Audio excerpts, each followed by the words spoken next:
This is a true crime discussions channel.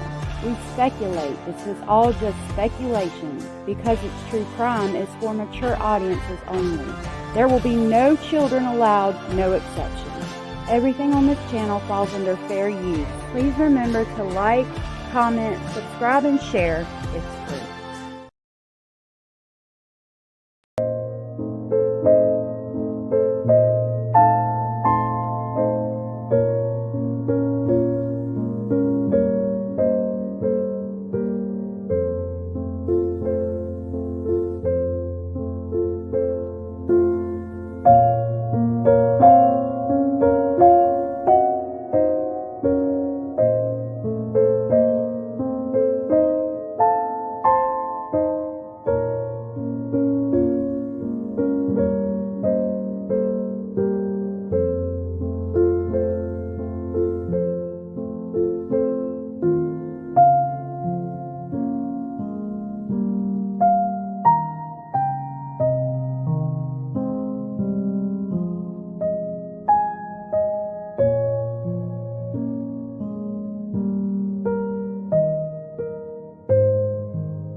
Good evening, everyone.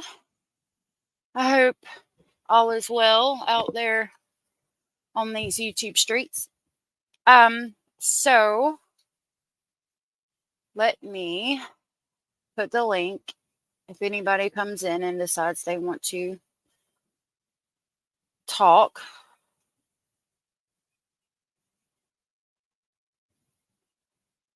There is the link for you to join. Now, I want to continue going over the lore lodges, breakdown of the parents.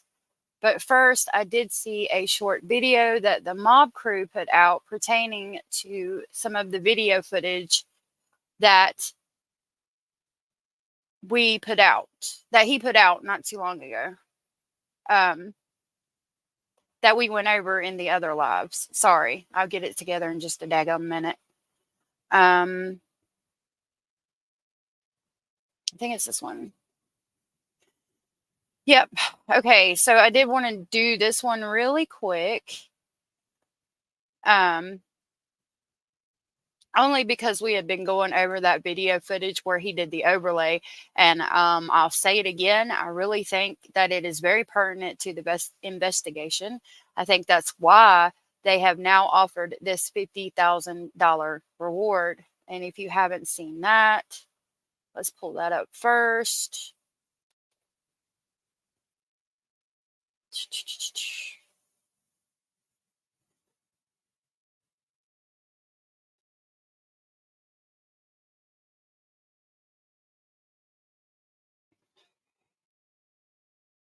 All right, so let me share this so that y'all can see.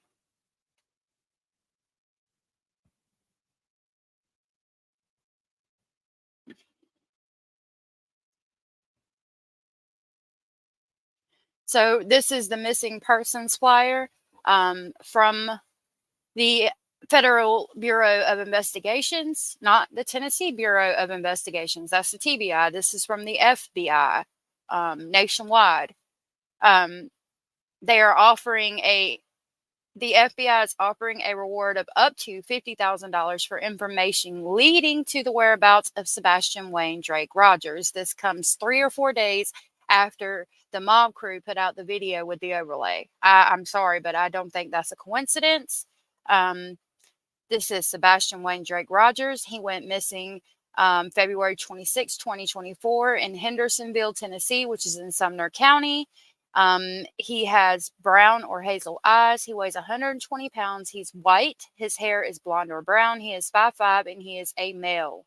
If you have any information concerning the whereabouts of Sebastian Wayne Drake Rogers, please contact the Sumner County Sheriff's Office at 615-451-3838 or the TBI, Tennessee Bureau of Investigations, at 1-800-TBI-FIND or tips to tbi@tbi.tn.gov. You may also contact your local FBI office, the nearest American embassy or consulate, or you can submit a tip at tips.fbi.gov.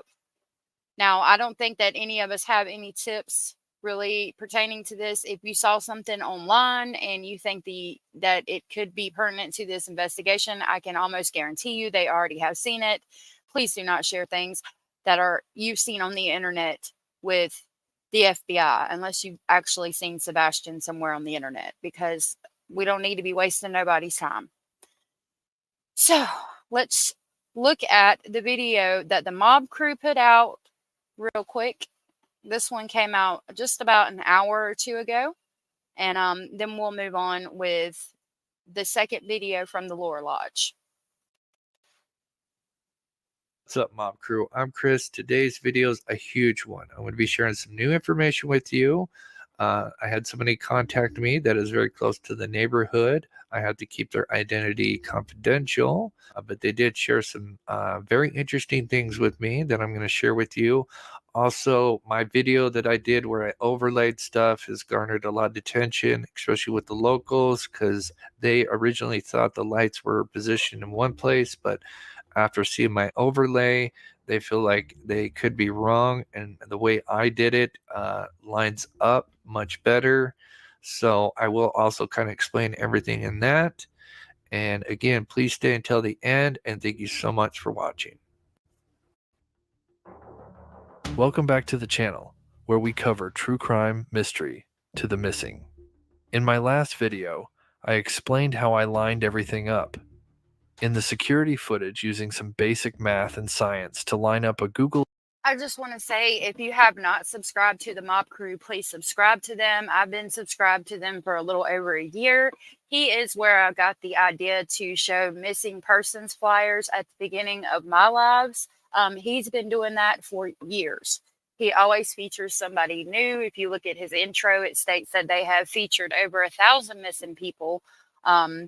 I think that's a wonderful idea. I always that earned, just the fact that he did that earned my subscription immediately, and that was over a year ago. Well, probably over 2 years ago. Please subscribe to him. This guy is really good, and this overlay is just like it helps in so many ways. Google image and overlaid the footage to show where I believe the lights are coming from. I also explained why the footage is a bit shaky and how it causes issues when trying to keep everything lined up.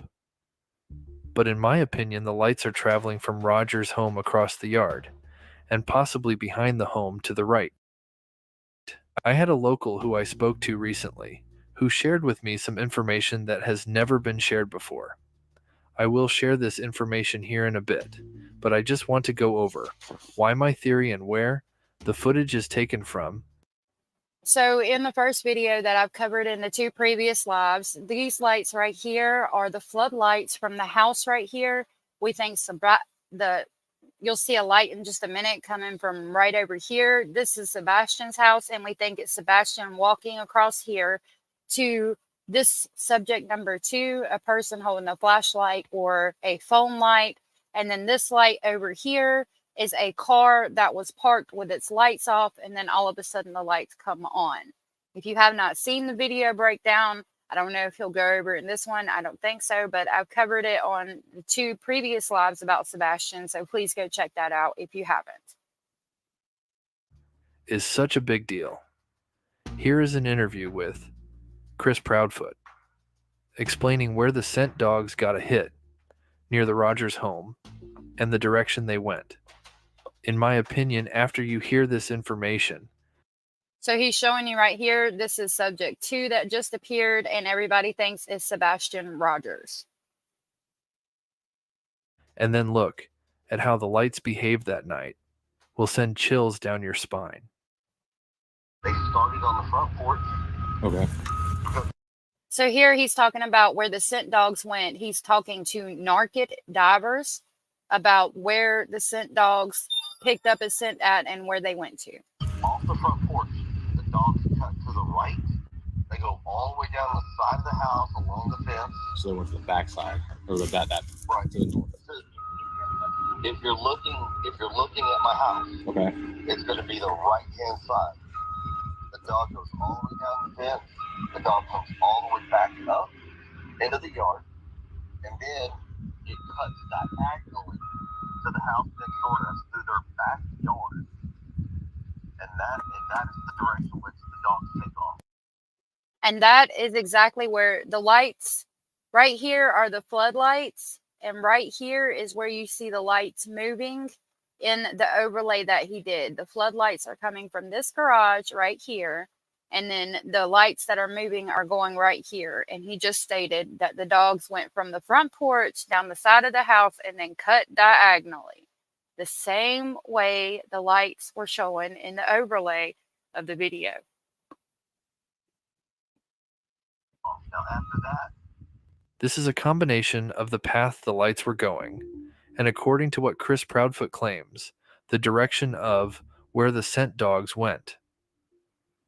In my opinion, it's clear that they are taking the same exact path, according to my overlay, Chris Proudfoot, and what the neighbors have mentioned, they all line up.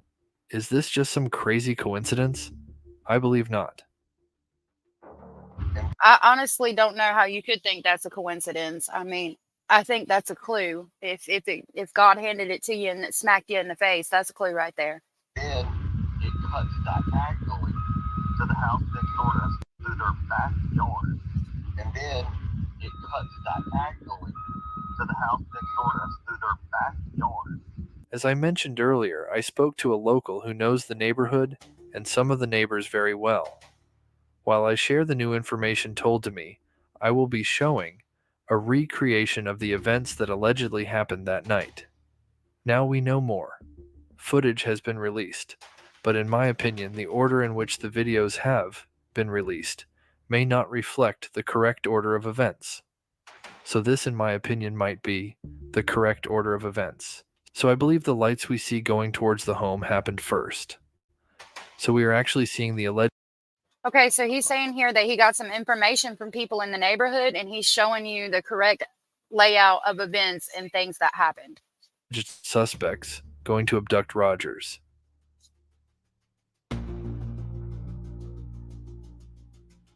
Then the second order of events is the first video to be released, showing lights traveling from near the Rogers home towards the house on the right.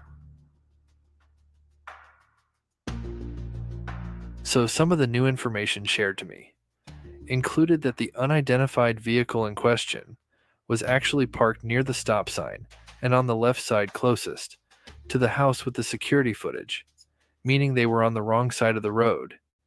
They also mentioned that this vehicle waiting near the stop sign while the lights moved between the homes. Then at some point, the vehicle then turned onto Stafford Road. And if I understood this person correctly, actually was parked in the middle of the road, again blocking any traffic that may come by. Then the vehicle would turn on its lights, almost like it was a signal to the parties involved.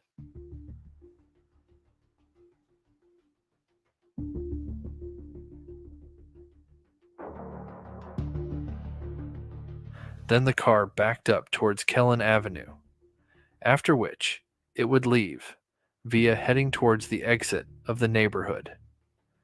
One thing I could also share that may shock some people is that apparently they believe this vehicle looked like a dark sedan of some sort. And we went over in the previous lives where he put a vehicle here, and this is a tail light, you know, one of the long thin tail lights, and then this is the headlights of that vehicle. This is the truck that's parked in that yard, and it shows on the video footage from that morning where that truck was parked. So it gives you an idea of the camera is over here on this, I think it's on this man's house or on the neighbor's house, and it's picking up from over here, and it's going out, and it's picking up the neighbor's truck. It's picking up this car that was parked with its headlights off, and then turn the headlights on, and then of course the brake light came on, which is this right here.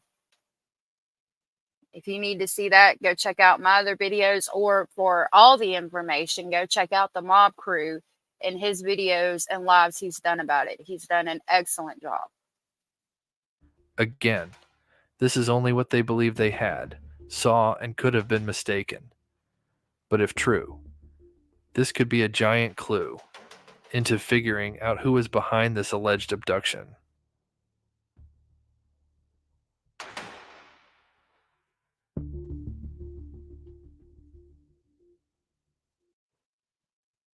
Why did Amazon send me 20,000? I don't know why. I wish they would, but I guarantee you I won't get the same treatment. So I'm just going to skip the channel. Thank you. Thanks so much. Have a nice day.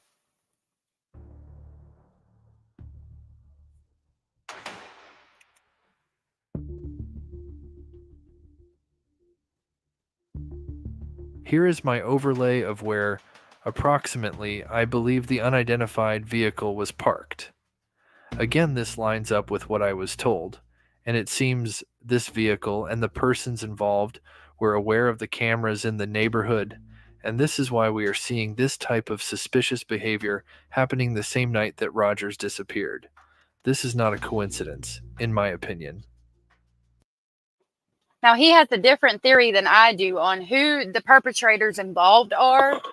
I think that he gives you the he gives you a little bit of a hint into who he thinks is involved in the perpetrators. I don't agree with his theory on who he thinks it is, but in order to know what his theory is, you should go check him out and hear what he has to say about it, so you can hear everything in context, because I'm not going to take him out of context, and he could be 100% accurate. I just have a different theory. Also, the person I spoke to told me that even though that neighborhood has many Ring cameras located throughout the area, none of them have audio, or if they did, they were not near the Rogers home. So the video going around of the potential audio of the abduction and Chris Proudfoot's voice on it, that audio did not come from that night. Again, this is what I was told, and I believe the person I spoke to was very forthcoming and honest, and only wants to help. We've never had audio. I don't know if that's something new that has come out, but I'll tell you one thing that I've been told my whole life. If it's too good to be true, it usually is. If there's audio of the supposed kidnapping of Sebastian Rogers and you're hearing it 6 months later, I would really, really question that. I think it would just be a fool's errand to even look into it at this point. If there was audio of that, law enforcement would have already done something pertaining to this case as far as arrests go, and the audio would have been out way before now. This footage, however, that he is breaking down came out in the first couple of days of the case. So that's why I believe this. He's just the first person to overlay it in a way that we can understand. And he did some groundbreaking work here, in my opinion. To help. Here is one last look at all footage released being overlaid together.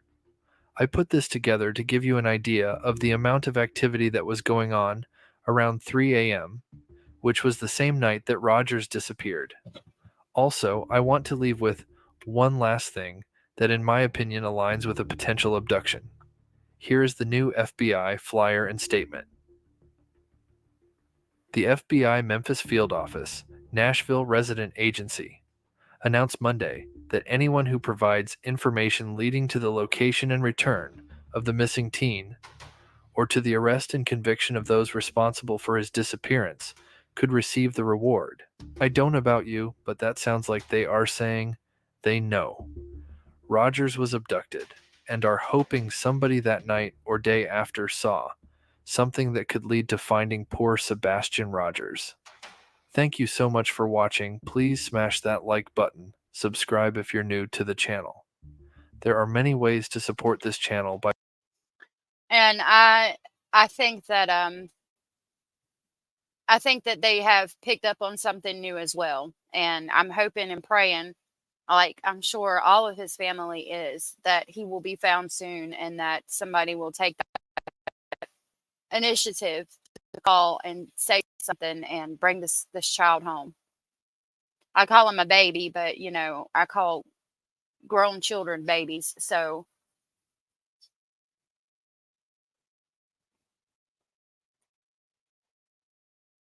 let's see.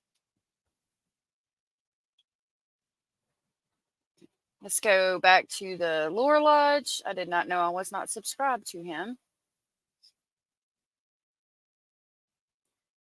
And we are going to go over his video called The Stepdad is Lying.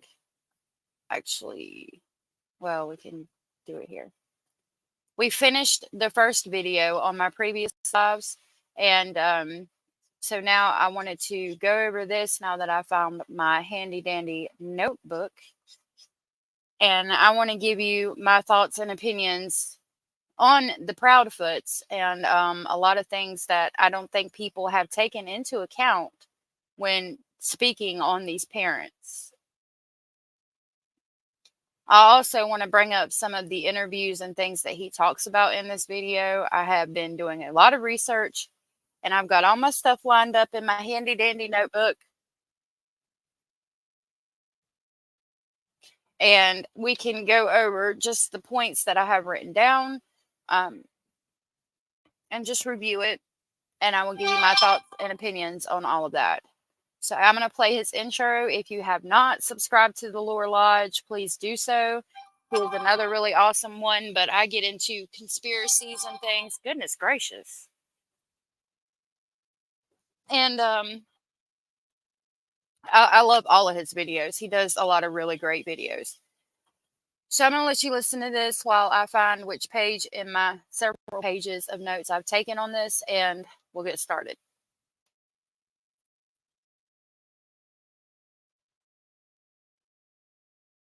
Let me not play his music.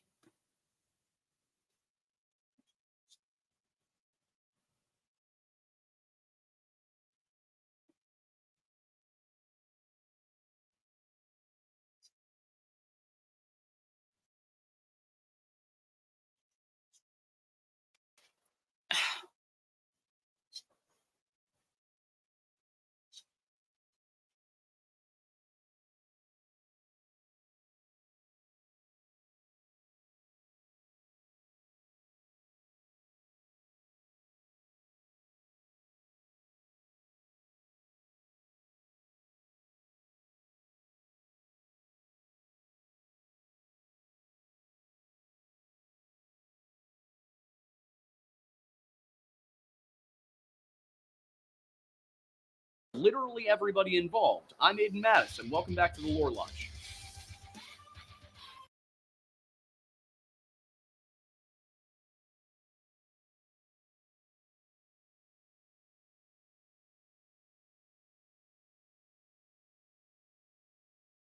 Information and researching the disappearance of Sebastian Rogers. The first interview I watched, which involved the Proudfoots, was done by Nancy Grace over at Crime Online. In broad strokes, the story that they told matched pretty well with what I was able to glean from the news while researching for the timeline, which was the first part of this series. Sebastian spent Sunday, the 25th of February, 2024, with his mother Katie and some relatives, came home, did his chores, and went to bed. The next morning, when Katie went to wake him up for school at around 6 a.m., she found that he was not in his bed. And then she found that he also wasn't anywhere else in the house, at which point she called her husband, Chris, who was working a construction gig in Memphis. The first search was organized that day, but that effort and those which followed failed to find any meaningful trace of Sebastian or to indicate where he may have gone. But after finishing the interview, even though it matched up with what I had been seeing, I just got the sense that something was off. Though at the time, I basically just chalked it up to their demeanor and the exhaustion that likely was influencing it. But then in the week that followed our first video on Sebastian's case, I went through a lot of interviews. I tracked down as many as I could find and did my best to analyze. I've done this too. I've gone through a ton of interviews and I've written down notes on all of them.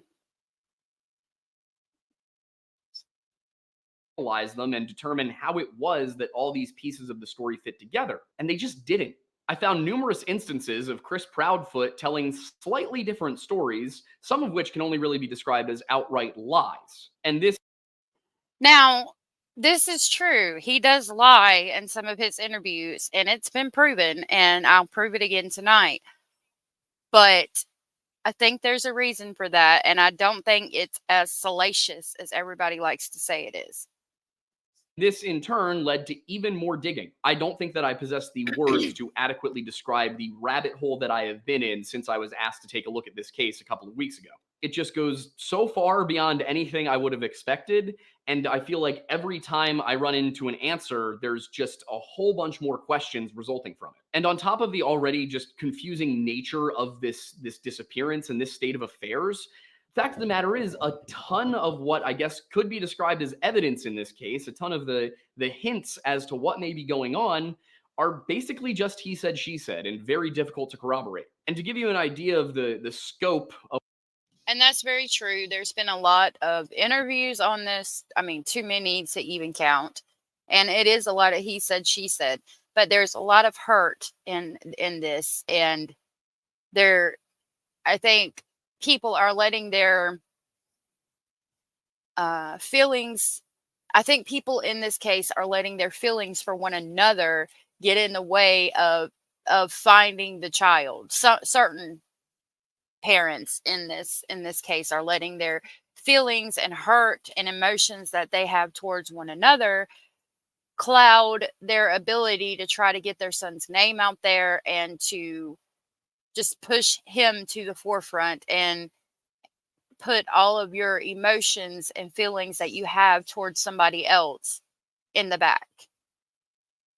Of what we're dealing with here. By the time I had finished putting together everything I needed to write this script, I had listened to about 18 hours of interviews and had written about 150 pages of notes. And this presented another problem as I reached the let's write the script stage at around 10 p.m. Okay, I'm going to go ahead and jump to my first time that I have marked here. Oh, whoa, let's wait.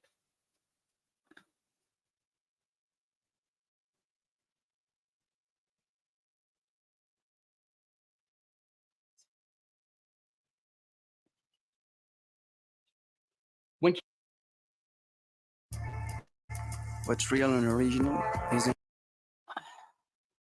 Well, I don't think that alcoholic beverages are real and original. I don't have to drink to be real or original. Thank you. Thank you so much. Straight ahead, around, sometimes behind the camera at Olivia, but almost never at her husband. And throughout the entire interview, she just seems kind of emotional.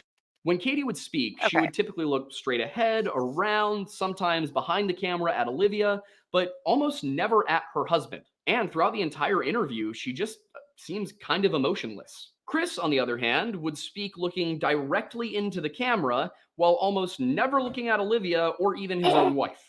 And when he would express emotion, it was the wrong one. He would... Okay. Katie was very upset. I think that she is a grieving mother. She looked upset to me, almost, as it's been stated, catatonic. I think that people are not taking into account the type of relationship they more than likely had. Chris he tries to be, or puts on the portrayal of very much alpha male. And, Southern Christian kind of person. And so, like, in households like that, from my experience, because I've been in a household like that, usually the man takes the lead, and is very protective over his wife and children. And if you're a man and you are the leader of the house, and you know, it like, what I want to reference here is the Bible, because in the Bible it states that it should be God, then your husband, then your wife, then your children. So if we go on that premise, um, I don't know how to explain what I'm trying to explain, but Chris is going to step up. He's going to protect his wife. He's going to protect his children from everybody, from the media, from police, from everybody. Okay. And Katie is obviously very upset, and he loves her, and he takes care of her, and that is his wife. So of course he's going to be in the forefront. Of course he's going to be the one speaking, because he feels like his wife is not capable to do so at the time, and I don't think that Katie was either. Would laugh, he would smile, he would seem almost giddy on certain occasions. And like I said, That's something else. People express emotions in different ways. When I get nervous, I laugh. I don't know about the giddy and happiness of it. I don't necessarily see that when I look at the Chronicles of Olivia interview, but um, I think that when he did laugh, he was talking about Sebastian. And don't quote me on that. I don't know, but people show emotions and handle emotions in different ways. And people all around the world are not going to be your cut paste cookie cutter thought of a person and how they should act during a situation like this. None of us know what we would be like unless, God forbid, it happened to you. You don't know how you're going to react. You don't know how your husband's going to react. If you have a step parent and it is a stepchild, you don't know how the step parent is going to react. It's all going to be different for each different individual person. These are individual people with individual personalities. And while we may not like their personality, that doesn't mean that we should bash them. And that doesn't mean that they've done anything wrong. The way they show emotions is different for each person. And I think a lot of people have forgotten that. Chris and Katie almost never look at each other throughout this entire conversation. But when they do, it's just on a few occasions when someone's answering a question. And it's weird because they answer a lot of questions without looking at each other. It's just these 3 specific times. Like in one case, while answering a question about the events of Sunday the 25th before Sebastian disappeared, she paused, looked at Chris, and then says, we went and picked up our niece. Yeah, I got a call and asked if I could go and pick her up, and I did. And so we went and did that. Unfortunately, there wasn't much that I could compare the physical aspects of this interview to, because even when they had the ability to use video when calling into, A lot of people have been stuck on this. We went to pick up our niece. I think it was her and Sebastian that she's referencing to. Now, there is a part in that interview where Chris basically states something like, I would have heard him, like, if he went out the window, I would have heard him yell. I can't really figure that part out. That part is weird to me. But I don't think that he's involved in any type of way. I think he just kind of misspoke, personally. There could be something to it. I mean, he could have been there. Who knows? But I really don't think he was. into a show, they chose not to in most interviews. That said, there were still other videos of them, and while I had been under the impression that Olivia's interview on March 18th was the first one the Proudfoots had done, I was alerted to an earlier one by the Sebastian Rogers subreddit, one conducted by WSMV News on the 5th of March. Where the Proudfoots had largely appeared emotionless during their interviews with Nancy Grace and Chronicles of Olivia, in this one for the news, Katie at least looked much more the part of the scared mother that you would expect to see. Her voice trembles and she noticeably rocks back and forth as she speaks about the incident. And this is something that I then went back to look for in other videos. And I found that in the Nancy Grace interview, the angle that she's sitting at makes it a little too hard to tell if she's moving back and forth. But in terms of overall movement, Katie remains extremely still in that interview, like very still. In the Chronicles of Olivia one, however, I did catch a gentle yet perceptible rocking motion on a few occasions. But that WSMV news video is very heavily edited, and the Proudfoots are really only shown on screen for a little over a minute. So you can't get much from it. Now, I'm not a behavioral expert, and the most I can say. Now, about that, again, I don't. Okay, so I like to try to put things in a perspective of what if that happened to me, God forbid. Like, how would I be? How would I act? I have biological children and I have bonus children. And let me tell you that if any of them went missing, my bonus children, my biological children, there would be no, I don't even think I could speak to anybody. I would be I don't even know if words could describe how I would be. I would be catatonic. I would be crying. I would probably be screaming until I could not scream anymore. You would probably have to hold me down and sit on me to keep me from searching for my child. I wouldn't be sleeping. I wouldn't be eating. It would be just an entire mess. And I pray for all parents that have ever went through that are going through that. And I pray to God I never have to experience that, and neither does anybody else. In my perfect world, that things like this would never happen. And I think people don't take that into account. In the first interview, she was very emotional. And in the interview since then, we don't know if she has had time to sit down and control her emotions. Another thing that I really want to point out that I don't know if he says anything about in this interview is that they both come from the Navy. And I know they recently changed like the requirements for females to get into our military, but she got in way back in the day where it was the same for men and women. And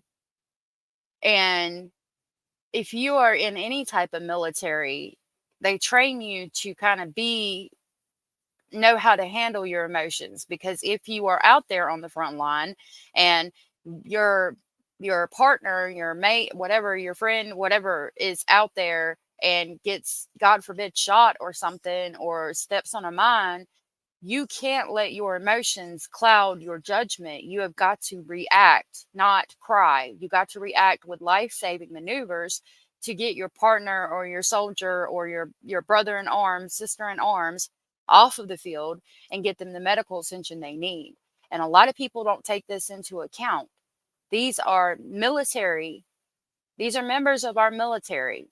So, and I think she was in communications. That's something else I thought about. If she was in communications and running communications and she got a call, hey, Bobby Joe just got stepped on a landmine, and Bobby Joe's her best friend, she can't scream over the intercom, oh my God, that's my best friend, whatever.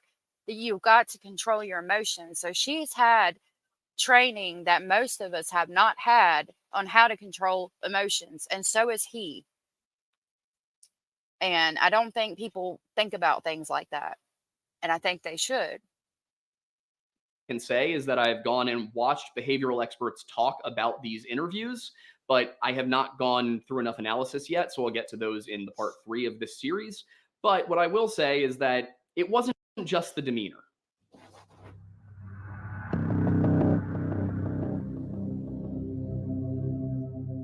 In addition to that somewhat strange demeanor displayed in these videos, some of the things that Katie said about the day before Sebastian disappeared struck me as odd, and in some cases, things were inconsistent between appearances. The first instance that caught my attention was the way in which Katie Proudfoot described the events of the morning before Sebastian went missing. And this was beginning around 58 seconds into that interview with Chronicles of Olivia. Katie tells Olivia, we got up and, fun fact, I made breakfast that morning. We had a good time. We were laughing. We were joking. And he talked to the family on the phone during breakfast to brag.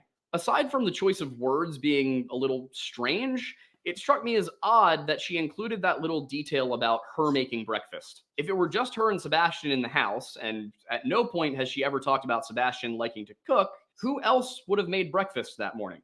Details such as this can be evidence of a fabrication, though not. I don't agree with this. Like, if it's not usual for her to make like, you know, you think about your kids getting up to go to school and they run out the door and they grab a Pop-Tart or a bowl of cereal. Of course, you're not getting up every Monday morning. Well, most people aren't. I cook sometimes, but I cook more than normal people do. But if I homeschool, so it's different. If like your kid has to catch the bus at 6:30 in the morning, you're not getting up at 4:30 to cook them breakfast most of the time. So most of the time they're just going to be grabbing a Pop-Tart or a bowl of cereal, and maybe that's why she said, "Fun fact, I made breakfast," just trying to soothe herself and make light of a situation that's horrendous. Not always, as somebody with a keen eye for detail is likely going to give those kinds of responses. Someone who gives a very specific detail amongst a sea of vague answers, however, should be viewed with a little bit of suspicion. The other strange part was her saying that Sebastian had called his family members to brag, as if that was just something kids normally do on a Sunday morning. And even if it were something that kids normally do on a Sunday morning, which in my experience it wasn't, what was he bragging about? And while that comment about bragging, He could have been bragging about her making breakfast. Now again, that's just my thoughts. Could I be wrong? Of course. They are very specific about certain things and very vague about others. And it is weird, but I think there's a reason for that too. And I'll get there in just a minute. didn't appear in the WSMV or Nancy Grace interviews. It did appear in a March 17th interview hosted by a YouTube creator called Duchess and her panel. In that appearance, Katie said much the same thing that she had said to Olivia, telling the panel, "Sunday morning we got up and I made a fun breakfast for us. Spaghetti pancakes. Google it, y'all." Once again, just weird phrasing under the circumstances. And also, who tells somebody to Google a recipe while talking about their missing son? I mean, at this point, Sebastian had been missing for a solid 3 weeks and there were no leads. And she's talking about. Now, this is odd, but again, people are different. There is no cookie cutter opinion of what people should be. You know, we all meet people we like and that we're really good friends with, and we all meet assholes out there in the world, and we all meet people that are just a little freaking weird. And, you know, we're not asking to meet this person who has a missing child and become best friends with them. You can think they're weird. You got to look at it like, if it wasn't in this situation and you were just meeting this person out in the world, are they, you don't have to think that the person, I don't know, I'm getting tripped up on my words. You can think that it's weird how they say things and how they react, but that could just be the person, in my opinion. That could be their personality. You know, you only know them through a small little lens of them missing a child in their whole entire life.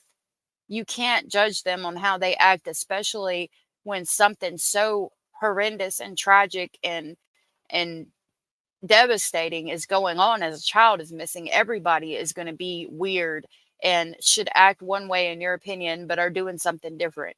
I don't think we should judge them on that.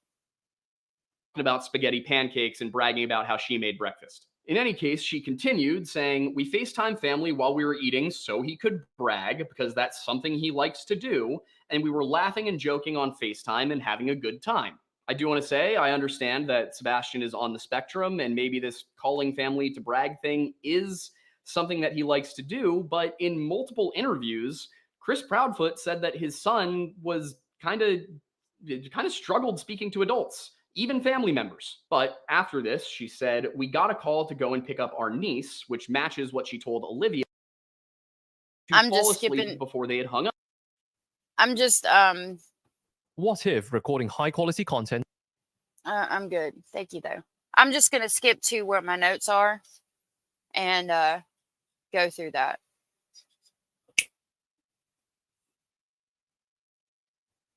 So my Go next to bed, timeline in this is case at around midnight. 20 From there, she says minutes. she got up and put the puppies up before turning in for the night. And then the next time I could find this period being discussed was during which Chris conducted himself during interviews.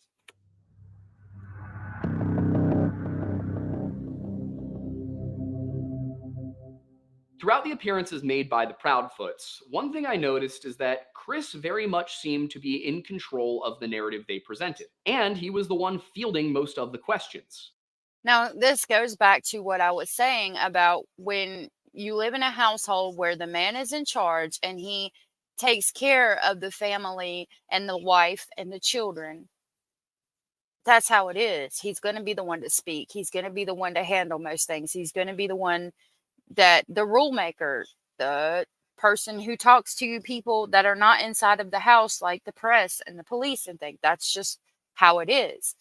And some people like that. Some women like that. Some, so I don't think it's weird that he's the one answering most of the questions, even though he wasn't there when it happened. She does speak. She does answer questions, but he is, it seems like in their relationship, he's the one that took charge with a lot of things. And of course, in a traumatic episode like what happened, he is going to be the one to take charge, in my opinion. If he's already the one that takes charge most of the time in the household, he's definitely going to be the one to take charge and protect his wife during a time like this.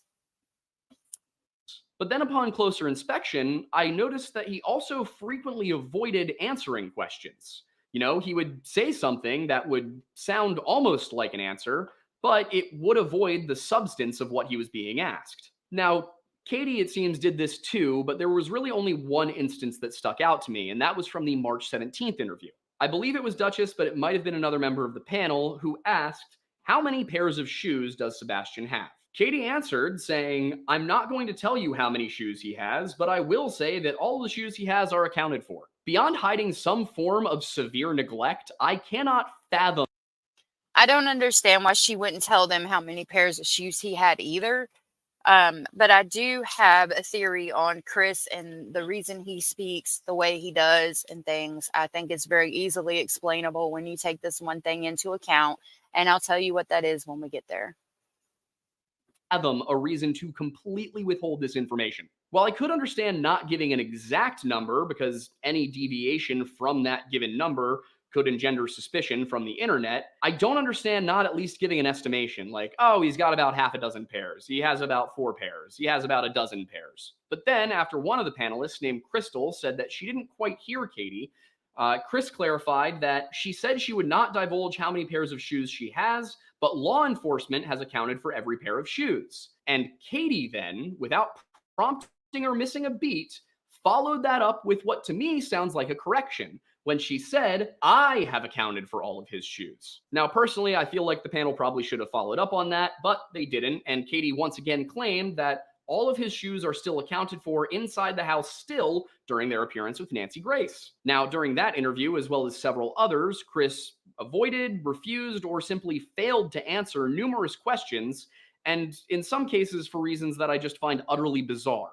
The first one I want to address came when Nancy was asking about the make, model, and year of the cars driven by the couple, and Katie answered that she drove a 2017 Infiniti SUV. Chris, on the other hand, simply said that he drove a diesel truck, specifically a Chevy, and did not give a year. So Nancy followed up and said, well, what was the year? And Chris said he didn't know off the top of his head, but he thought it was probably a 2021 model. Now, this wouldn't always strike me as odd, but in this case, Chris had given several extremely specific answers earlier in this very interview, as well as in an early interview from March 3rd, again with Duchess. Now recall, in that March 3rd interview with Duchess, he was able to tell her 2 very specific times that he may have gotten onto the phone with.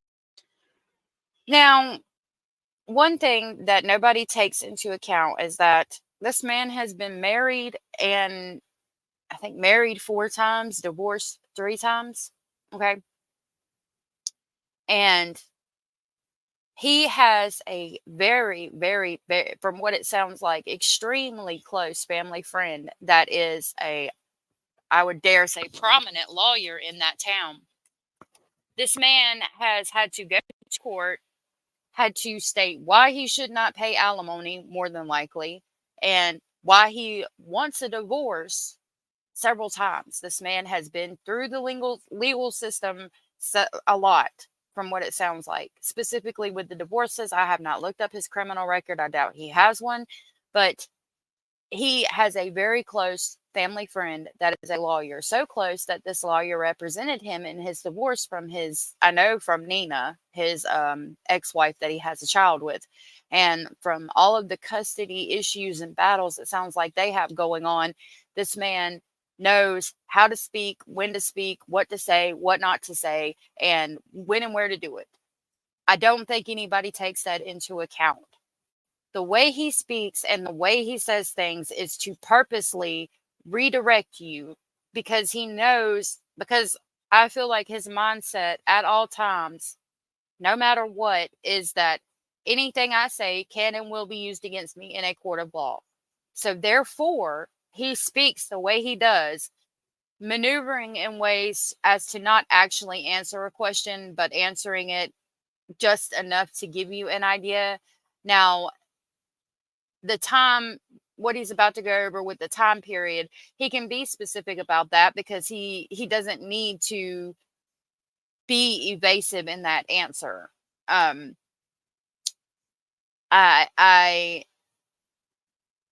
I've always thought that the reason he speaks the way he does and that people find it off-putting is because in his mind, like I said, he knows it's being recorded.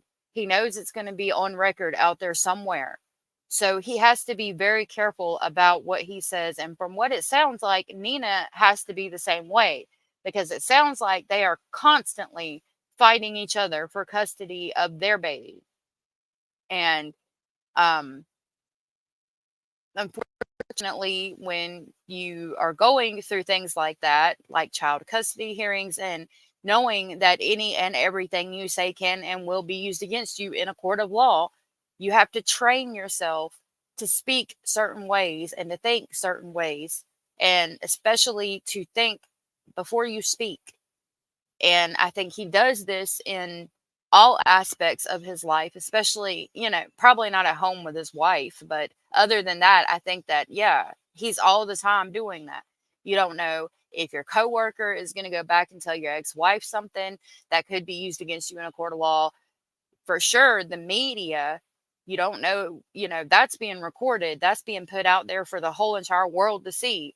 Of course, somebody's going to try to clip it and say, oh, he said this, he said that, and it could be used against him with the custody battle of his daughter, or Lord knows what else. And I think that's why he speaks the way he does. I don't think people take that into account.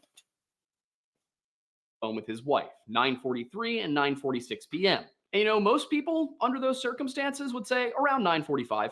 And then earlier in that Crime Stories interview, he had told Nancy Grace that the time from his doorstep to his job site in Memphis was exactly 3 hours and 37 minutes. Leaving aside the fact that travel times are almost never consistent down to the minute across distances such as the 229 miles between Stafford Court and St. Jude's in Memphis, it's pretty hard for me to believe that. One big reason for that is that Chris works in construction, which means that the specifications for his work vehicle are going to be extremely important to him. When purchasing a truck, he probably compared different brands and different model years and specifically chose 2021, especially considering that it seems like he's not struggling with money. That's also something I'm going to get to in part 3 because I have no.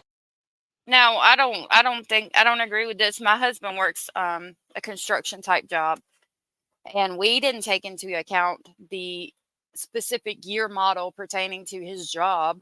We looked at the inside and said, is it going to be good? Is it easy to clean, to get all of any kind of mess that you may have on you off? Will it hold tools? That was about it.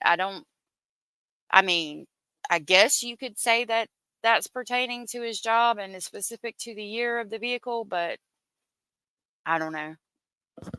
No idea where all of this man's money is coming from. And in addition to that bit, while anecdotal, I can know who could not tell you the year of their primary vehicle. Aiden, what year's your truck? 1989. What year's your Camaro? 2010. Amanda, what year is my Altima?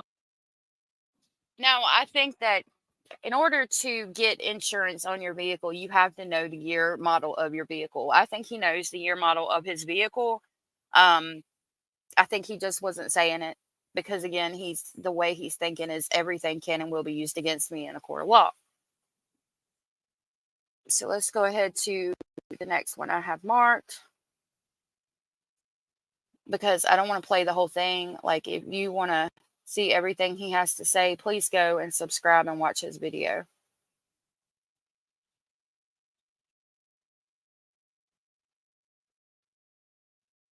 Chris was equally opaque. For example, Duchess asked about Sebastian's medications during that March 17th interview, because Sebastian was diagnosed with 6q27 chromosomal deletion syndrome, as well as, I believe I read somewhere, ADHD. Chris replied that he would not be disclosing any of the medications that Sebastian was prescribed, which I could understand that to some extent in certain cases, but the bizarre part is that he said it was for HIPAA reasons. HIPAA does not prevent parents from disclosing the medication that their minor children take to.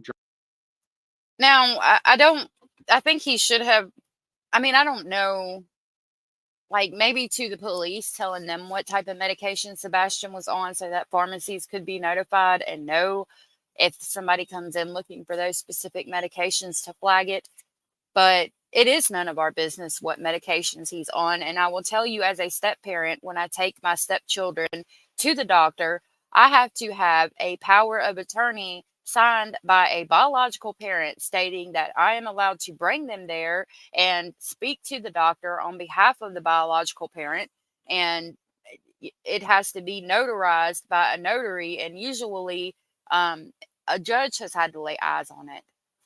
That's some of the issues I go through as a step parent. So, and if he's ever had to do things like that, that's probably why. Journalists, and especially not in cases where that could be relevant information. And yeah, what medication Sebastian was taking may not be relevant to his disappearance, but why not just say that instead of lying and saying it's for HIPAA reasons? On top of that, I feel that having that information out in the open could be useful in the event that Sebastian, who, again, 15, intelligent, he's just on the spectrum, he knows what medications he's on. What if he goes to seek them out? If he did run away and he knows he's supposed to be getting medication, what if he goes to a clinic and tries to get it? If every clinic in a 100-mile radius knows what medications this boy is on, they might know to flag anybody who comes in who matches his description. So yeah, we just talked about that. If he tells the police what medications he's on, then they can tell the pharmacist in private and have that done. Now, the next time I have marked is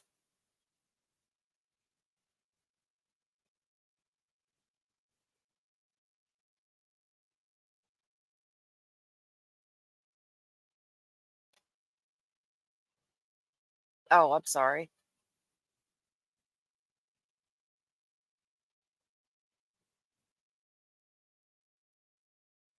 That looks interesting.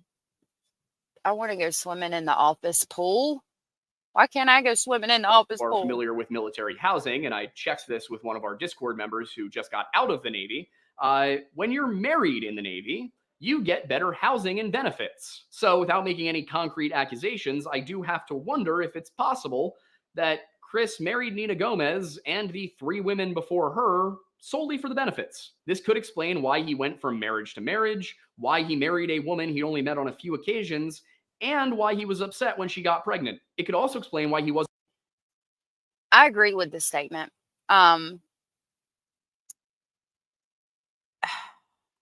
If you listen to Nina Gomez's interview, you're gonna cry. It's gonna bring emotions forth. But that could have been the worst relationship this man has ever seen. I know he said it, but I've been saying it for years. I've told so many people, even in my own life, there's my side, there's his side, and then there's the truth way over there in the corner. in every situation. I don't talk to friends or families about arguments I have or things like that with my spouse in my house, because there is my side and my emotions and my feelings and what I'm seeing but not saying, and thinking but not saying. And then there's his side, his emotions, what he's seeing but not saying, and how he thinks and how he perceives the situation. And then there's the truth of what happened. Um, we cannot listen to one side of that and take it all 100% as the truth. I don't believe that she was lying, but I do believe that like him texting another girl, there was already emotions involved in that, and he already thought that she was cheating. And so she got mad and did what she did because she thought he was cheating. And from his perspective, he could have not been cheating this whole time, been frustrated, like, why does she always think I'm cheating? And then it really could have been from a girl that is not even heterosexual, and he could have been telling the truth and then been like, now she's, done this, and it's not even like that. Now, I don't think that's what happened. Um, I do think that he married her for the benefits. I do think that when she got pregnant, I think that he was already seeing Katie. Um, I'd have to line up the timelines, because there's like a very short window there that he was not with Nina and then he got with Katie. There's a small amount of time in between those two occurrences. Um, and I mean, if he already was kind of seeing Katie on the side and thinking about leaving Nina to be with Katie or whatnot, and then he finds out that Nina's pregnant, yeah, he's going to be upset about it. Yeah, he's going to try to get her to have an abortion. And yeah, he's going to be mad when she doesn't. Um, again, there's his side, her side, and the truth. We'll never know. It's honestly not really our business. He wasn't just upset about the pregnancy, but allegedly insisted that Nina terminate. If he was just marrying her for the benefits, he wouldn't want these strings that come with having a child. And again, I'll get into more of my reasoning on this one in part 3, but I'm skeptical of a lot of things here. And once again, not making any accusations, just giving potential explanations. After Chris and Nina's daughter, Faith, was born, however, they did try to make things is just Next so one I much have that is- is alleged to have happened in the months and years following this incident. But at this point, you may This be is the asking next yourself a time very fair that I question, have. which is why is he talking about this and how is it relevant to Sebastian? Well, as it turns out, Chris has actually been vying for full custody of his daughter Faith since January of this year. All the while, he's been working out a deal with Seth to have Sebastian go live with him. And we know that Chris said that he has known Sebastian for half of that boy's life. As we know, Sebastian is 15 years old, which means he's known Sebastian for somewhere between 7 and 8 years. And that means that he has known Katie since at least 2017, if not earlier. And if it turned out that he had been dating Katie before he even filed for divorce from Nina, that could pretty considerably complicate his reputation and also get in the way of this custody case ongoing in New Mexico. Of course. Now, that I think that could come into play. I do have questions about why he's basically, they're trading one child for another. I mean, that's what it looks like. I can't help but question if that's what was going on. It does look suspicious that Sebastian disappears right before they have a custody hearing to have custody of his minor daughter. And there's also some other rumors going around about some things that happened in California and some things Sebastian was doing. I'm not touching that with a 200,000-foot pole, but the timeline is suspicious. However, that could be just coincidental. We don't know. Of course, Chris has insisted in multiple interviews that changing the primary custody of Sebastian has nothing to do with him attempting to relocate Faith, but others have not been so sure about that. Several questions were asked across multiple interviews about the timing of Sebastian going to move in with his father, which was supposed to be after this school year, and the timing of when Faith would hopefully be moving in, which what Chris wanted, according to from what I've seen from court documents and from Nina's statement, Chris was hoping to get Faith by the summer. And while I definitely have some further thoughts on this part of the whole situation, I still have some digging to do before I present this story in full. And that's partially because Chris actually did give concrete answers to some things. But the question there is, can Chris Proudfoot be trusted to tell the truth? This is the next part I have marked, so. If the question is, can you trust Chris Proudfoot, then the answer is a resounding no.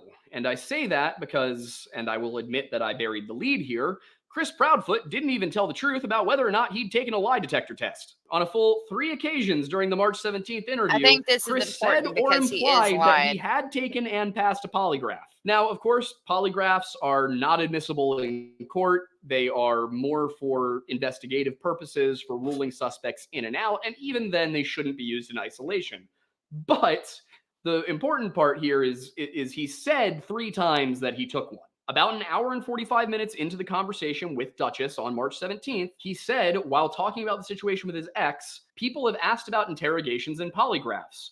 All this stuff has been done. And then Duchess clarified and asked if both Katie and Chris had taken polygraphs. And Chris responded, the results are passed. Just minutes later, Crystal asked him to clarify once again that they had both taken and passed polygraphs. And Chris replied, yes. And then almost 10 minutes later, the question was asked yet again, and suddenly Chris had a much more nebulous, very defensive, and much longer answer to the question at hand. He said, well, hold on. Somebody asked the question, was a polygraph taken and has it been passed? Yes. I didn't specify who or when, but I can tell you everything has been vetted completely. Polygraphs have come back as passed. Thing is, he actually did specify who had taken a polygraph twice, and in the case of when Crystal asked it, pretty definitively. She asked, have you both? He said yes. He probably should have stopped there, but he didn't, adding, so I'm confused as in why they're all wondering if myself, my wife, and the biological father took one, when a law enforcement agency has come out and told everybody, even in the TBI news link, if you guys hadn't read that, please go out and read that. That's got a lot of great information in it, especially it's probably the most up-to-date information. But they will even tell you at this point in time, they have no reason to speculate foul play or anything on the parents. Everybody's been extremely cooperative of anything and everything they've asked of us. Now, the problem is that the TBI website that he referenced didn't say that. The most recent update to that website as of the date of this interview had been posted on March 17th. And while it did say that the family had... I think this is really important because technically it was a lie.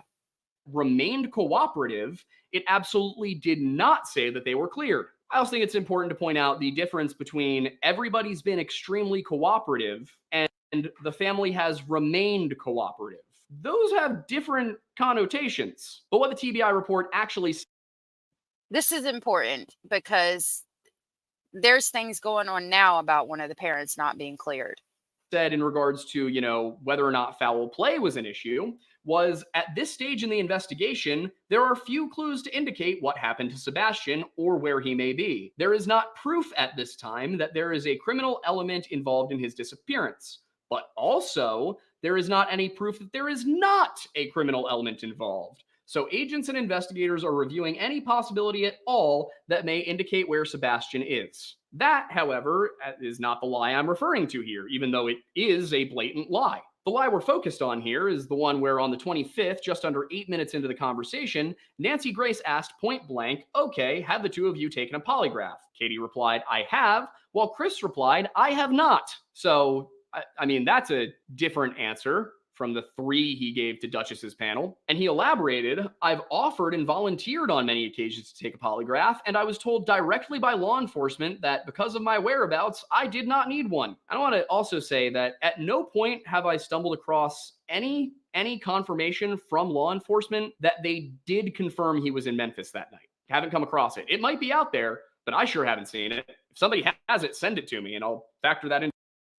So law enforcement has not put out anything stating where the parents are or have been that night. They have not cleared anybody. To part 3, I would love to know, honestly, please, because knowing that he was in Memphis would knock some stuff off the table for me and really help me to organize things. That said, I have a few reasons to believe he may not have been in Memphis. But anyway, later in the interview, Nancy came back to that and asked Chris, if I were to set up a poly for you, would you take it? To which he replied, name the place and time, ma'am, I'll be there. This, it seems, was also a lie because Nancy Grace says she followed through on it and Chris didn't hold up his end of the deal. Speaking to Crime Online journalist Dave Mack in an episode of Crime Stories posted on April 4th, 2024, Nancy revealed that she had set up a polygraph and they took polygraphs. And to me, this statement kind of implies that this is not the kind of advice that law enforcement would give. However, now this is going to go into the attorney being his friend, and it goes back into what I just said about him relating everything in his life to this can and will be used against me in a court of law. Of course, I mean, you know, just going personally, I probably wouldn't take a lie detector for Nancy Grace because I don't know for a fact it wouldn't be like the Jerry Springer show or the Steve Wilkos show. If you think that they're not lying about some of the results of those quote unquote lie detectors, or Maury, excuse me, just to get ratings, you're a fool, because they're not going to get the salacious reactions and all of that if everybody that comes is telling the truth and pass their lie detector. Now, everybody that goes on those shows is not telling the truth and did not pass the lie detector, but I can guarantee you there's been instances of people having passed the lie detector test and they lied on TV and said they didn't. I wouldn't personally take a lie detector for Nancy Grace or anybody else on a television show either. I would for law enforcement, but not for them. And that just goes back to, for me, common sense. But most people, you know, the attorney thing, it can and will be used against you in a court of law. It is exactly the kind of advice that an attorney would give. Now, of course, in that interview with Duchess and her panel on the 17th, Chris also did say that he had not retained a lawyer. But why would he need to do so on record when he has Patty Garner, Esquire, as a family friend? And I think she's a very, very, very good family friend. And I think he or at least his mother talks to her on at least a weekly basis. And I think that they are very close and that she tells him a lot of things. And I think she's prominent in that area and is a well-known and respected lawyer in that area. And I think that they are really, really, really, really good friends.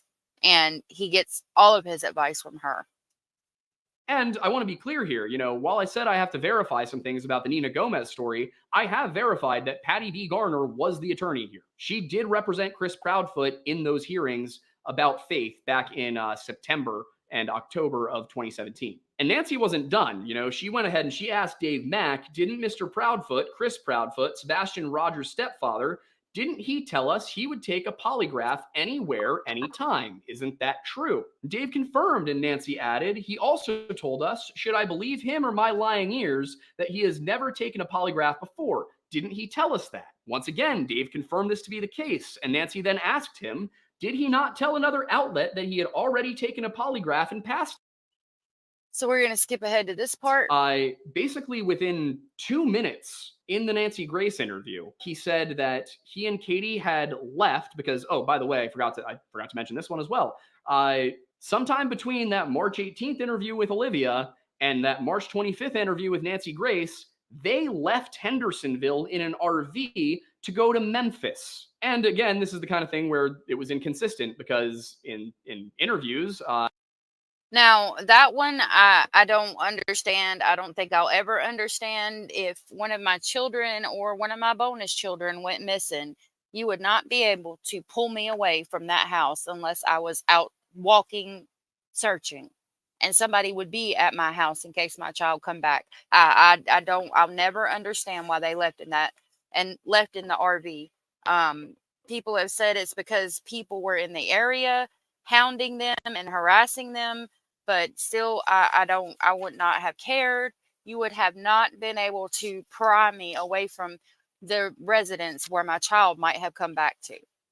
Never in 1,000 years, unless I was out walking the neighborhood looking, or driving around the area looking, and somebody would have been in my house in case my child came back.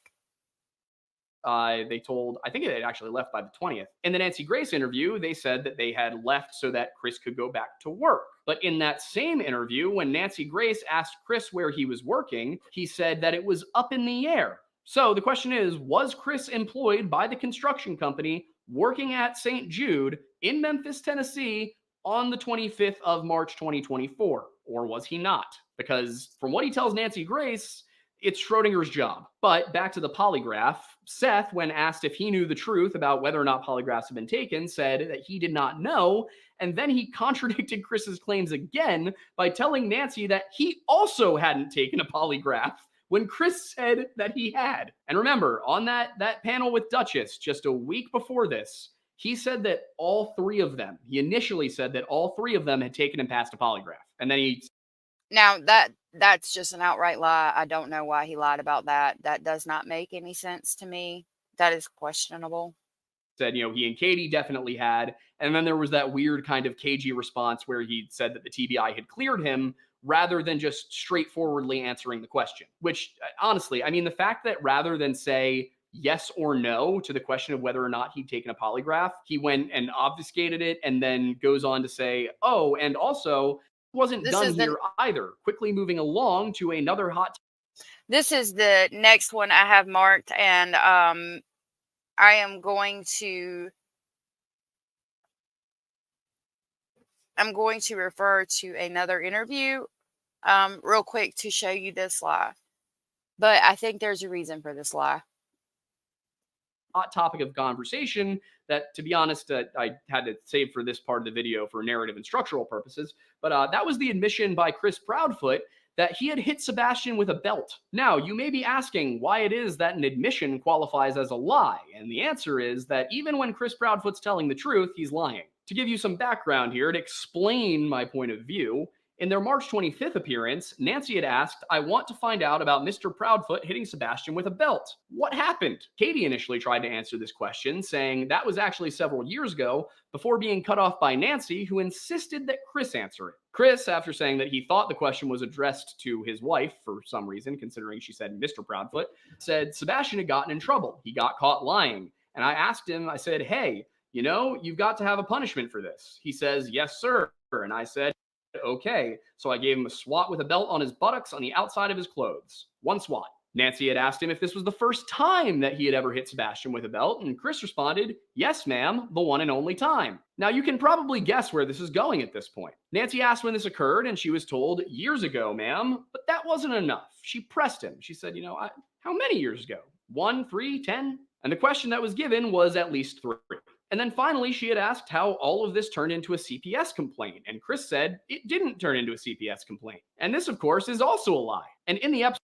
Now, I'm going to show you where this is a lie, because it is proven to be a lie. I'll go ahead and pull that up. But another thing that people don't take into consideration is that, again, these are military people.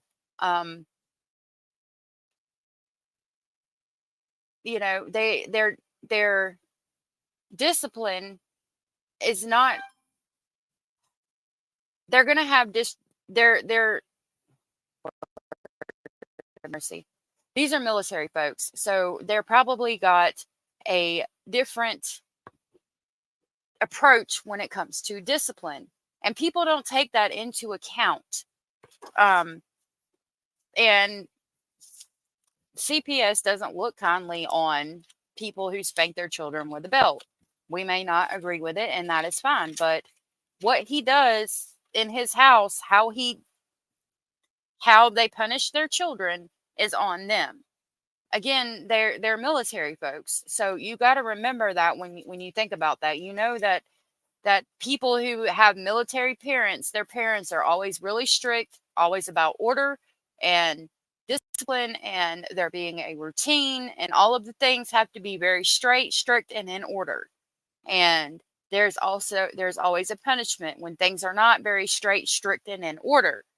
And that was his way of punishing it. It sounds like CPS had been involved before, and not everybody agrees with spanking children. So yeah, he probably lied about it. I think that's why he lied about it. Should he have lied about it? No. Do I agree with it? Not at all. But that's more than likely why he lied about it. I don't think that means that he did anything to his child.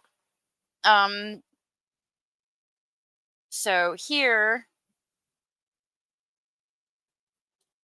let's see. I wanted to show you. Okay, it's 136.35. It might already be here.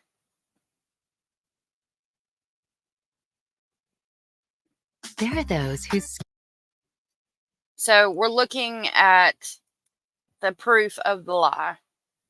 Because to be fair, I do have to show you this.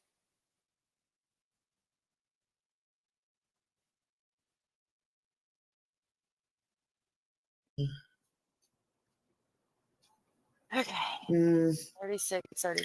How is it possible, do you think, that Katie, and I'm just asking now, you No, that's probably, fine. how do you think it's possible that Katie and Sebastian, and Katie, and I can ask you too, you got a voice. Can I ask you why Chris is always speaking for you? I'm just wondering. Okay, so here is further on the Didn't belt. have a belt. No. No. Okay. No. So the question about hitting him on the outside of his clothes on his butt with a belt, that was something that he got in trouble for because he lied to us and he got one lick. Okay. Let's see. Okay, hold on, sorry. How was is it further on the possible, do belt. you think, that Katie, and I'm just asking now, you No, that's probably, fine. how do you think it's possible that Katie and Sebastian, and Katie, and I can ask you too, you got a voice. Can I ask you why Chris is always speaking for you? I'm just wondering. Why is Chris always speaking for Fire you? away, babe. Go ahead.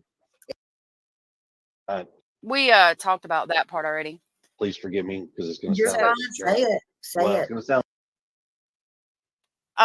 I'm showing you this because I need to. I mean, he did lie about it. Now I've stated the reason why I think he lied about it, but this is where he lied. I'm very jerkish, but I don't want softball questions. People wanted to ask me the hard questions. By golly, let's get these hard questions out.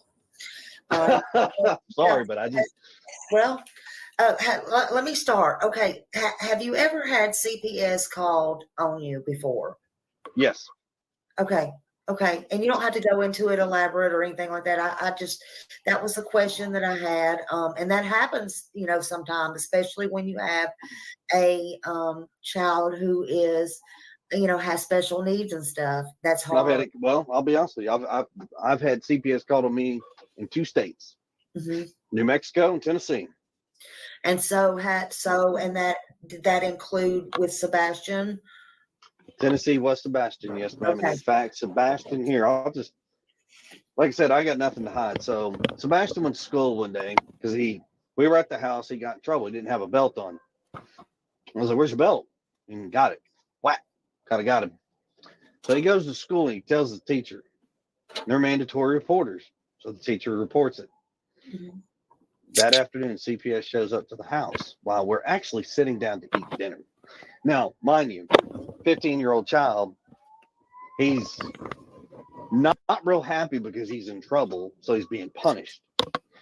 So he shows, he makes a report. They come to the house, and the lady who comes to the house is the same lady we've had. She's had a case before. Now, the case that was before was something that didn't even happen, and it's like 3 stories that was shoved into one. And when they finally got it debunked, they were like, "Oh, he got so mixed up in telling one story, it mixed into 3, and it caused a commotion." Well, they canceled that out. So the one on me, she shows up, and I said, "Hey, how you doing?" It's her again. She's like, "Oh, hey." She goes, "Hey, I already don't." She's like, "Don't tell me anything, but I'm gonna tell you what I know happened." And I said, "Okay." She goes, "Blah blah blah." She told me exactly what happened. I said, "Yes, ma'am." She goes, "Oh my God." I said, "Yes, ma'am. This is how it's been." Sebastian thought by telling on me making it sound like I was so horrible. Oh, you cut out. You cut out just a minute.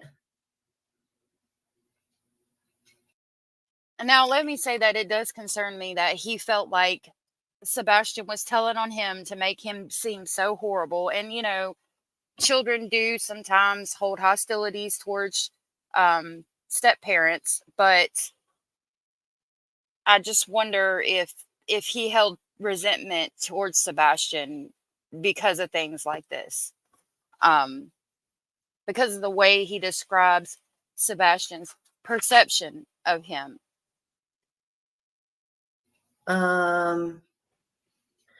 You cut out. I can. Oh, there you go. Okay. That I was going to get in trouble over something stupid. And I was like, no, Sebastian, you got punished, man. You got punished. And he was like, but, and I was like, you got punished. And the lady took him outside. She goes, Sebastian, just because you get in trouble and you get punished, you need to understand when you go and you say things about people and you lie and you fabricate things and you make it sound worse than what it is, sir, you can get in trouble for that. This concerns me. It always has, because I wonder if, did I lose? Okay, no, I don't think I lost my volume. I apologize. So this concerns me, and it always has, because if Sebastian felt like he didn't have anywhere to turn or anybody to talk to, and CPS is saying So we things, had that happen. CPS actually said something to him like that, did he perhaps leave the house and run and go away because he felt like he had nowhere to turn and nobody to talk to? That has been one thing that's crossed my mind. Is it possible? Yes. I think that he was led away from somebody, but the way he says this, it does concern me, because I question if he felt like he had nobody to turn to and nobody would believe him about the things he said, and he was just all alone in the world. And even if he left, did him feeling like that play a part? It's concerning to me to hear him say that. But what I wanted you to hear mainly was that he was 15 years old when this happened. And I'm going to start it over again, and then we'll go through this whole little story part and go back to Laura Lodge. I just get on here and I know how to use my mouth, and I think outside the box, and I will keep his name and everything out. Well, if you don't. This is Smiley's World, by the way. I will link her channel in the description box. Please give her a like, subscribe, and follow. And you can check out this whole interview with them. It's called Live at the Request of Chris Proudfoot, or the Proudfoots. Don't mind me. So I don't know how to say this any other way, and please forgive me, because it's going to sound. Say it. It's going to sound very jerkish, but I don't want softball questions. People wanted to ask me the hard questions. By golly, let's get these hard questions out. Sorry, but I just. Well, let me start. Okay, have you ever had CPS called on you before? Yes. Okay. And you don't have to go into it elaborate or anything like that. I just, that was the question that I had. And that happens, sometimes, especially when you have a child who is, has special needs and stuff. That's hard. I've had it. Well, I'll be honest with you. I've had CPS called on me in 2 states, New Mexico and Tennessee. And did that include with Sebastian? Tennessee was Sebastian, yes, ma'am. Okay. And in fact, Sebastian here, like I said, I got nothing to hide. So Sebastian went to school one day because we were at the house. He got in trouble. He didn't have a belt on. I was like, "Where's your belt?" And got it. Whack. Kind of got him. So he goes to school and he tells the teacher. They're mandatory reporters. So the teacher reports it. that afternoon, CPS shows up to the house while we're actually sitting down to eat dinner. Now, mind you, 15-year-old child, he's not real happy because he's in trouble. So right there, he states that he was 15 years old, and we know that Sebastian just turned 15. I think it was in December or early January. So that right there is Chris Proudfoot, in his own words, admitting that it was not 3 years ago, and that's why Nancy Grace went in on how many years ago. In that interview, they state that it was at least 3 years ago. Well, we can hear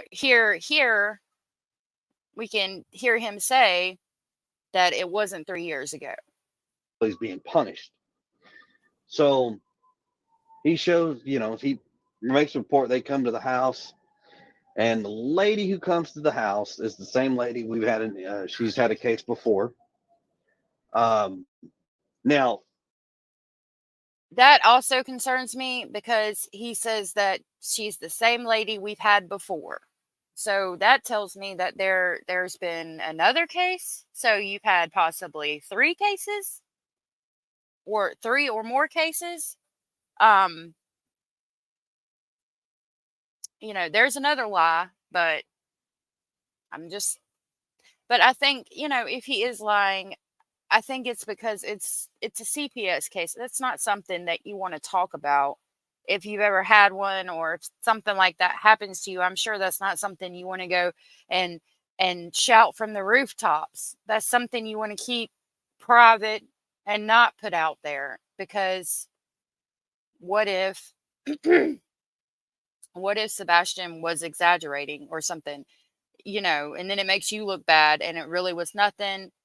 I mean, it don't sound like he was. In this case, I don't think Sebastian was exaggerating, but there's been times in people's lives, I'm sure, that it wasn't necessarily anything, and then it makes the person look bad and all of that. So, of course, it's not something you would want everybody in the whole world to know, I'm assuming, if you've ever had a CPS case. And I think that's why he lies about it. But, I mean, I don't know. the case that was before was something that didn't even happen, and it's like 3 stories that were shoved into one. And when they finally got it debunked, they were like, "Oh, he got so mixed up in telling one story, it mixed into 3, and it caused a commotion." Well, they canceled that out. So the one on me, she shows up, and I said, "Hey, how you doing? It's her again." She's like, "Oh, hey." She's, "Hey, I'm already don't." She's like, "Don't tell me anything, but I'm gonna tell you what I know happened." And I said, "Okay." She goes, "Boom, boom, boom." She told me exactly what happened. I said, "Yes, ma'am." She goes, "Oh my God." I said, "Yes, ma'am. This is how it's been." Sebastian thought. You can hear the hostility in his voice when he says this is how it's been towards Sebastian. And here he cuts out, but you can tell he wasn't saying some very, very nice things about Sebastian. And that does bother me.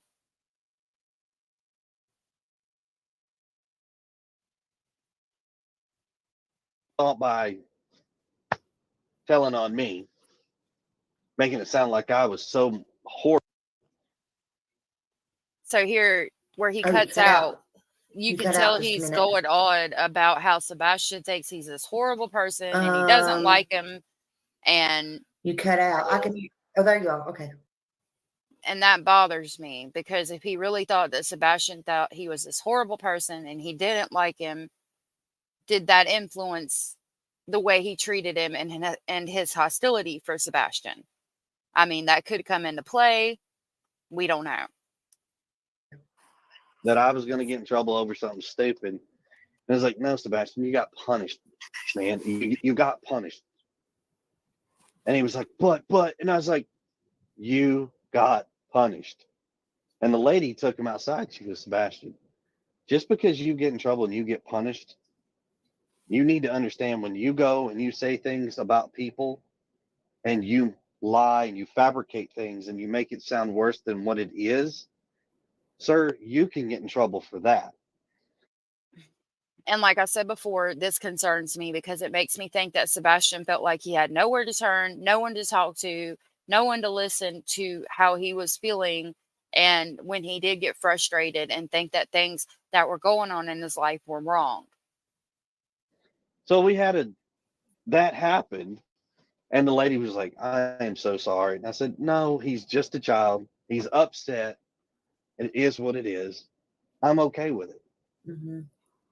You know, But you didn't sound okay with it just a second ago. I'm just saying. he set that back down at the dinner table and was like, see, eat your food.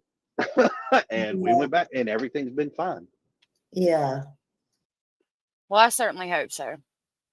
Now we're going to go back to the Lure Lodge. I just wanted to point that out because I do want to be honest and show everything and bring everything to the forefront. And part of me going over the Lure Lodge is to pull up things that he talks about specifically in his interviews.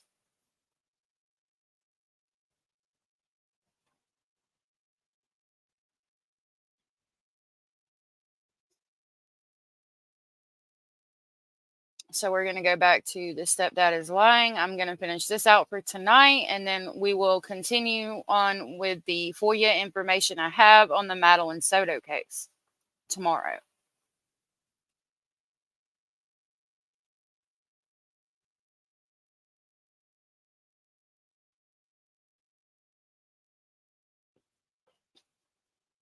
I had a feeling I was going to get a commercial. In the episode, Nancy had played those sequences from her earlier interview. So leaving those flashbacks behind, Nancy returned to the present saying, but didn't it? I've got a lot of things I need to dissect very quickly. Dave Mack, you and I have been scouring the internet and speaking to various witnesses. Mr. Proudfoot tells me to my face that he hit Sebastian with a belt. This is an autistic boy. An autistic boy. You know, she paused. That's another thing.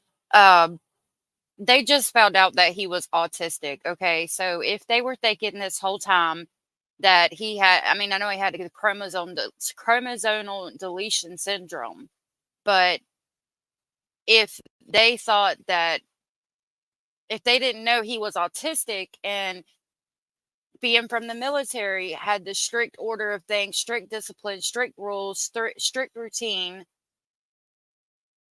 they would treat him like they would any other normal child. And if you did have a child that was on the spectrum, I hope you would, for the main part, treat them like you would a normal child, because they want to feel like a normal child. I'm sure they don't want to be different. They don't want to feel different.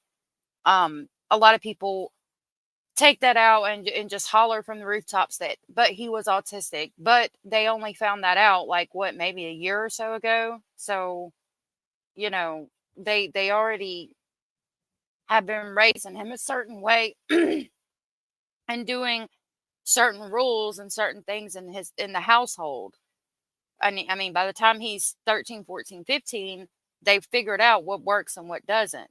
So even though he was autistic, I'm sure they still treated him like a normal child, and the same way they had been treating him his whole life.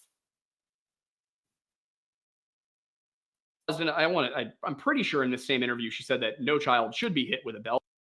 That was wrong, but it's even more wrong to hit an autistic child. And she said that there was actually a specialist she had on hand in the studio that day to talk about this. And I'll be getting to that aspect in part 3 as well. I know this might seem really arbitrary, but I promise it. So the next spot I have marked is 53. We're at 52, 59. Know why I'm being punished? He's probably telling the truth.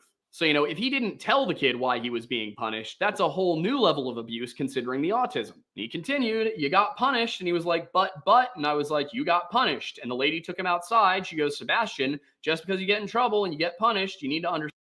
So he's reading over what we just listened to in the Smiley interview. Understand when you go and say things about people and you lie and you fabricate things and you make it sound worse than what it is, sir, you can get in trouble for that.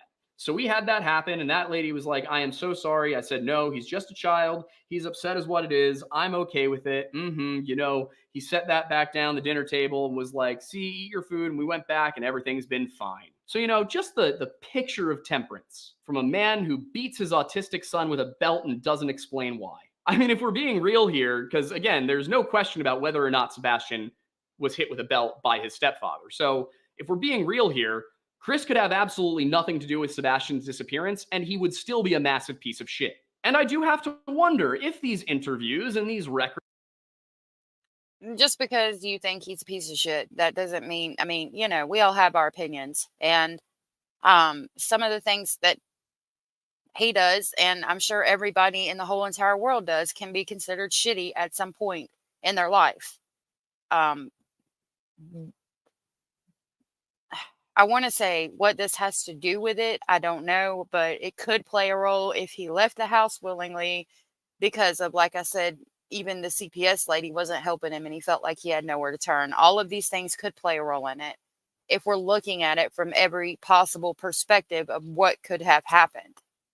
But again, at the end of the day, we're supposed to be looking for Sebastian. What goes on in their household is handled by Child Protective Services, the police, etc., not us on the outside judging the inside. All we're supposed to be doing is trying to find Sebastian. Records were presented to the New Mexico family court handling his child custody case. What court would give this man custody of a child? You know, I wonder if that's made it there yet. And then there is the final indisputable lie told by Chris Proudfoot, which he has gone to as a refrain over and over again, and that is that dogs hit on a scent of Sebastian outside at the house. Now, I'm going into this, even though we have watched the mob interview talking about the scents outside the house, there are conflicting statements. And in the interest of being upfront and playing and putting forth all the information I know and that I could find, I do want to put this out here. This is going to go down the path of if the dogs did not pick up on a scent, if they did pick up on a scent and it follows the path that the lights were taken, I think that is very astounding and speaks volumes as far as getting to the next step in this case and hopefully finding Sebastian Rogers. If not, then what he is about to say here is very striking, and it makes me wonder as well. There is not much to be said for this one, to be perfectly honest, aside from the fact that Chris just repeatedly has said this to be the case, whereas reporting from WLTV or WVLT, as well as a few other outlets, have all reported the exact opposite, that law enforcement has said on multiple occasions that dogs did not hit on the home, that they did track a scent into the construction site, but it was a false lead. But yeah, no hitting at the home. That has not happened from anything I've read. And if dogs found absolutely no scent of Sebastian, who would have, as his parents said, walked out of the house barefoot hours after he went missing, I find it very difficult to believe that Sebastian left that house on foot. And since Sebastian... And if the dogs did not pick up on a scent, then yes, it is very hard to believe that he left the house barefoot. He actually, in an interview I hope to get to eventually, where he just goes live and him, Hayden and Aiden, whichever one is which, speak candidly about the case. References a case where a little girl wearing shoes had walked away, and it had been at least a week, possibly two, since she had left with shoes on, and the dogs picked up on her scent. If the dogs did not pick up on a scent from Sebastian, who supposedly left the house barefoot, I have to agree that he did not leave the house barefoot, not walking anyway. That is very questionable if that is the case. If the dogs did not pick up on a scent and he supposedly left barefoot, that is not possible. It's just not. If they did pick up on a scent and it leads the same path that the lights we saw in the video from the mob crew are going, then that's the next key in this case. And that's possibly why the FBI is now offering a $50,000 reward, because either somebody finally put the information together and that's why they were iffy about the information to begin with, because they did not want the information put together in that way, because it lays out on the table a card that they were trying to keep kind of in the back pocket, or and I highly doubt it, but or somehow they didn't think that it had any reference, and then when the mob crew overlaid it, it showed that it actually does play a very important role in this case. And now that they've seen that, they're offering a reward because they too believe that somebody picked him up. I'll play another couple of seconds of that, and then that's going to be it for me tonight. If anybody sees this and wants to join me tomorrow, I will be going over some more information that I received per the FOIA on the Madeline Soto case. Sebastian obviously didn't drive himself away. That means that there is one possibility here, and that is that Sebastian was kidnapped. The question is by who? So what I would genuinely love to know at this point is, why is it that the Sumner County Sheriff's Department has not simply come out and said what I think we can all see very clearly? Chris Proudfoot is lying through his teeth.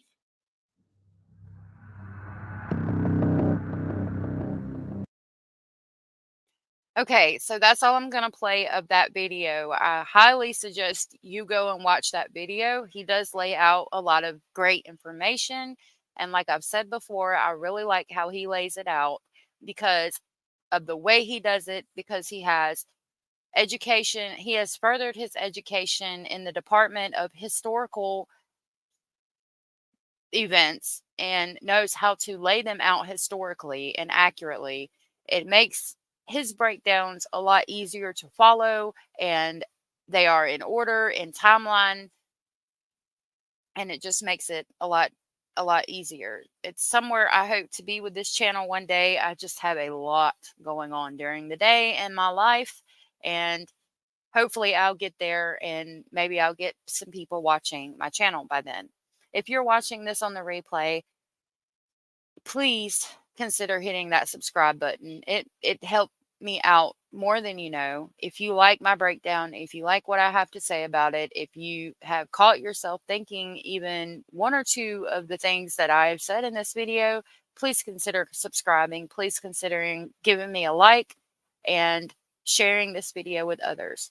I greatly appreciate you. I hope everybody's day tomorrow is the best day that they've ever had in their whole entire life. I hope it is the best day you have ever had in your whole entire life. And I will hopefully be back tomorrow with Madeline Soto evidence from the case files. Have a good night, and thank you for watching.